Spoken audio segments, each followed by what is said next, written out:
નમસ્તે મિત્રો, ઘણા બધા વિદ્યાર્થીઓને મૂંઝવણ હોય કે જો હું યુકે ભણવા જાઉં તો મારા સ્પાઉસને કઈ રીતે ડિપેન્ડન્ટ વિઝા પર યુકેમાં લઈ જઈ શકું. તો આના બે સોલ્યુશન છે.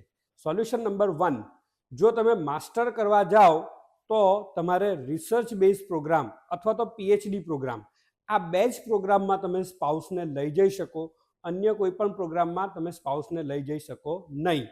તો જો તમારે સ્પાઉસને સાથે લઈ જવું હોય તો કાં તો તમારે માસ્ટર પ્રોગ્રામમાં રિસર્ચ અથવા તો પીએચડી લેવું પડે. બીજો રસ્તો એ છે મિત્રો કે જો બીજા કોઈ કોર્સમાં નહીં લઈ જઈ શકાય તો સ્પાઉસને યુકે કઈ રીતે લઈ જવું. તો તેનો બીજો વિકલ્પ એ છે કે તમે સ્પાઉસના પણ સ્ટુડન્ટ વિઝા તમારી સાથે કરાવો.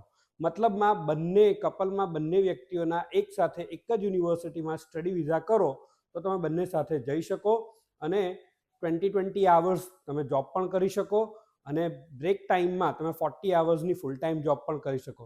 સાથે સાથે માસ્ટર કરવા માટે માત્ર 1 જ વર્ષ એટલે કે ઓછો ખર્ચો, ટૂંકા ગાળાનો સમય અને 2 વર્ષની પીએસડબલ્યુ છે ને. આ બે વિકલ્પો સ્પાઉસને લઈ જવા માટે. જો તમારે પણ યુકે સ્ટડી પરમિટ એપ્લાય કરવી હોય તો આજે જ ડીસીએ બારડોલીનો સંપર્ક કરજો. Thank you.